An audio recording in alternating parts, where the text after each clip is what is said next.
pwesto na. Kaya ko na to. Doc Zoe and Harry.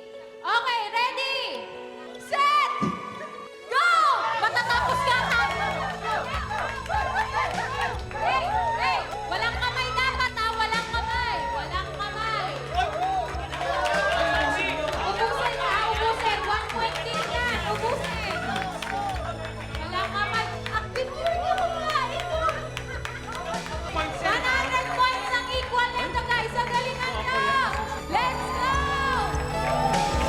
Oh my God! It's so... Hey! Si Tungsong! Hey!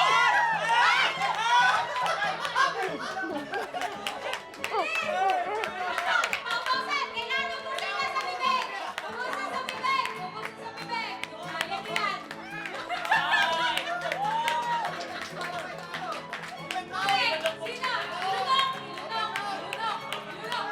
Ilunok! Ilunok! Ilunok! Si Harry! Oh, 1 point din, oh. 1 point din, oh. Oh, sino? Okay. Sino?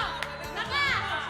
Hey! Si Harry! Si Harry! Hey! Let's go, Harry! Congrats! 1 point! Let's go! 1 point! Si Harry is the winner!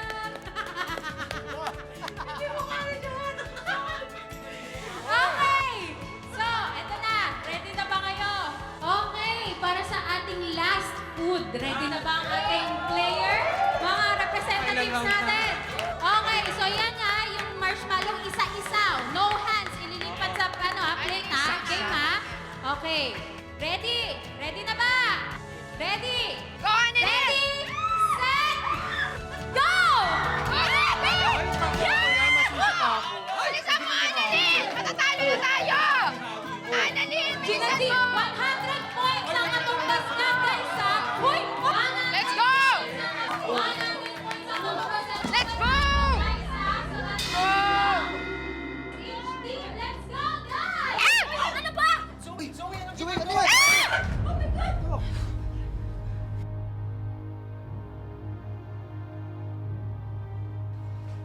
Sige, pakita mo sa kanila yung galit mo sa akin! Ano ba sinasabi mo? Gusto ko lang naman manalo eh! Ano manalo? Sabihin mo, gusto mo mapahiya ako? Talaga, Annalyn? Aawain mo ako over a game? Ang immature mo, ha? Ako immature? O ikaw? Zoe! Annalyn! Zoe, tama na. Di ba kayo nahihiya kay Doktora Menor? The game is supposed to be fun. And do I really need to remind you that we are here to celebrate the soon-to-be birth of her baby? Kung mag-aaway din lang pala kayong dalawa, eh di sana nag-rent tayo ng ring para dun kayo magsapakan hanggat gusto nyo. You stop this!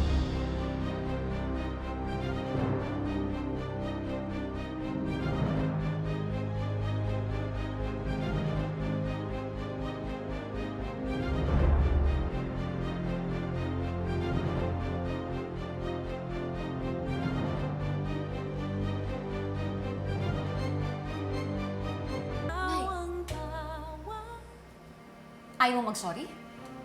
O sige. Pero pwede ba? Tratuhin mo ng maayos yung anak ko. Dahil ikaw lang ang iniisip niya. Talaga? Ako ang iniisip niya? Baka nakakalimutan mo? Siya ang dahilan kung bakit namatay si Dax at ang baby ko? Walang kasalanan si Annalyn. Sorry, Zoe, ah.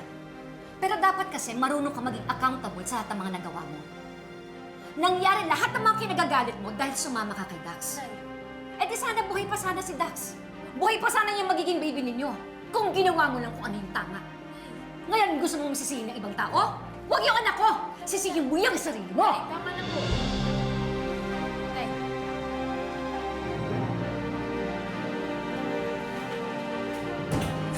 Zoe!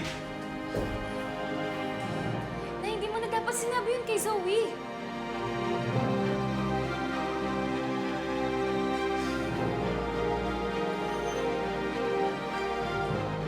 Lynette, ako na humihingi ng pasensya para kay Zoe.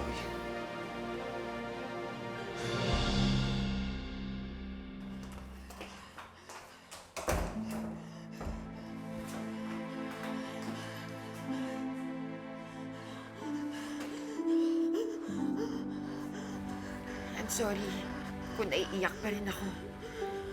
Pero okay na ako ngayon. It's just that hindi pa rin ako makamove on sa mga nangyari dahil kay Annalyn.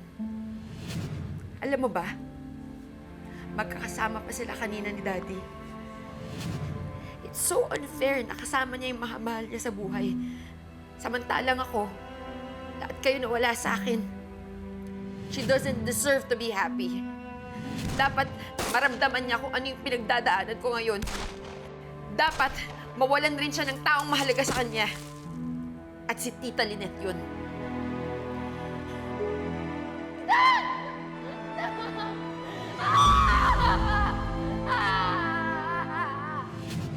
I'm sorry, Dax. Alam kong hindi mo gusto tong mga sinasabi ko sa'yo.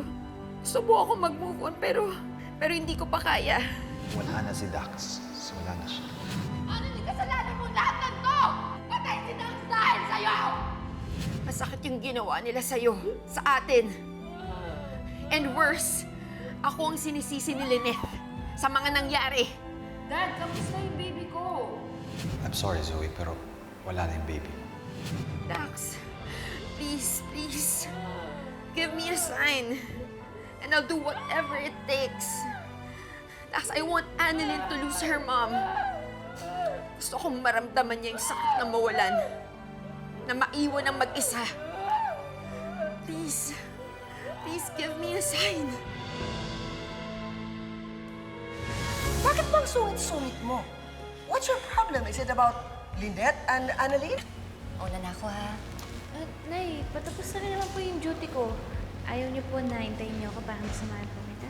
Hindi na, anak. Malapit lang naman yung pupuntahan ko. Tingnan mo nga naman. Apo, ano ba iniisip mo? Hindi ko po alam, Lep. Parang bigla na lang po akong kinabahan. Kukunin ko lahat ng mahalaga sa'yo, Annalyn. It's your turn to cry. I'm sorry, Tita Lynette.